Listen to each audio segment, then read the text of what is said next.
Seigneur, donne-moi la force de continuer. Trouver la force quand tout nous pousse à abandonner frères et sœurs, la vie n'est pas un sprint, c'est un marathon. Et dans tout marathon, il y a des moments où les jambes deviennent lourdes, où le souffle manque et où une voix intérieure nous crie d'arrêter. C'est le mur de l'épuisement. Peut-être que vous êtes devant ce mur aujourd'hui. L'épuisement peut être physique, après de longues journées de travail. Il peut être émotionnel, après avoir trop longtemps porté un fardeau ou combattu une bataille.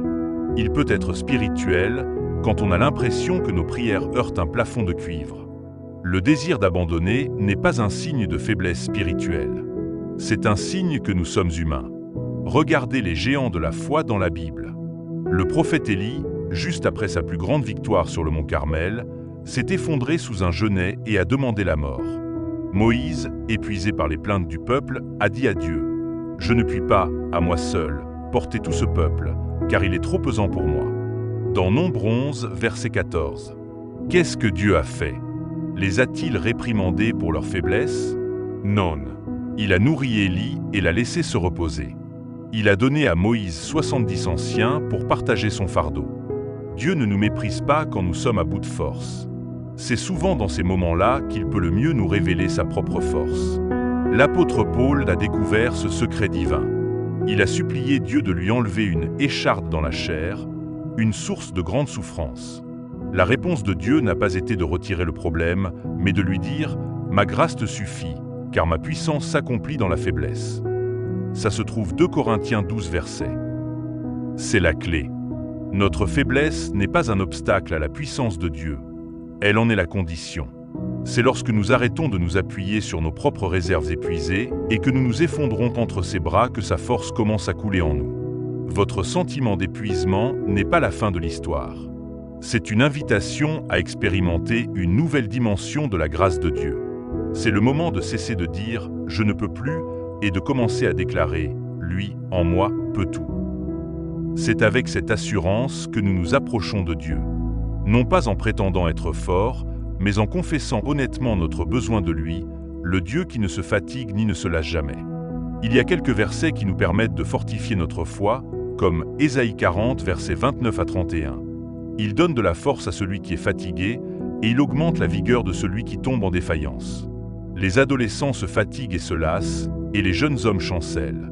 Mais ceux qui se confient en l'Éternel renouvellent leur force. Ils prennent le vol comme les aigles. Ils courent et ne se lassent point, ils marchent et ne se fatiguent point. Dans 2 Corinthiens 12, versets 9 et 10, il est écrit « Ma grâce te suffit, car ma puissance s'accomplit dans la faiblesse.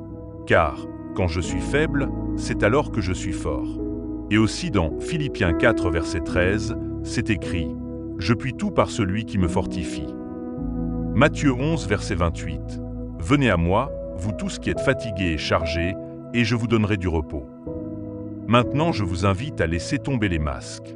Présentez-vous à Dieu tel que vous êtes, fatigué, à bout de souffle, peut-être découragé. C'est dans cette authenticité que sa puissance va vous rencontrer. Prions ensemble. Seigneur, donne-moi la force de continuer. Père éternel, je viens à toi au nom de Jésus. Je ne viens pas avec force et assurance, mais avec un cœur fatigué et un esprit las. Seigneur, je suis au bout de mes forces. La route est longue et je me sens incapable de faire un pas de plus. Comme Élie sous le genêt, je suis tenté de tout abandonner. Mais ta parole me dit que tu donnes de la force à celui qui est fatigué. Alors aujourd'hui, je crie à toi, j'ai besoin de ta force. Je dépose à tes pieds le fardeau que je porte, nommé le fardeau, le travail, la maladie, le souci familial, le deuil. Il est trop lourd pour moi. Je te demande, selon ta promesse, de me donner ton repos. Père, je ne m'appuie plus sur mes propres capacités, car elles sont épuisées. Je m'appuie entièrement sur toi. Renouvelle ma force, Seigneur. Remplis-moi de ton Saint-Esprit. Que ta puissance s'accomplisse dans ma faiblesse. Donne-moi la grâce de tenir bon un jour de plus, une heure de plus, un instant de plus. Je choisis de me confier en toi. Je crois que même si je chancelle, tu me soutiens.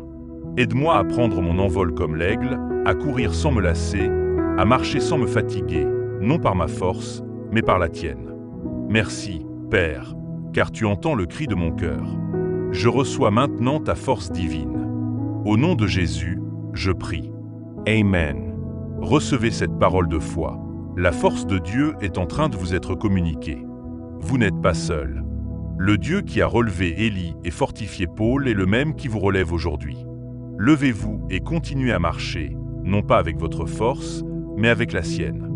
Éloignez le mal, le découragement et le mensonge de l'abandon par la puissance de la prière. Que le Dieu de toute espérance vous remplisse de sa force surnaturelle. Que sa paix qui surpasse tout garde votre cœur et vos pensées. Et qu'il vous donne la grâce de persévérer jusqu'à la victoire. Amen. Si cette prière a été un encouragement pour vous, n'hésitez pas à aimer, à commenter « Amen, je reçois ta force » et à partager ce message. Votre partage pourrait être le signe d'espoir dont une autre personne fatiguée a désespérément besoin aujourd'hui.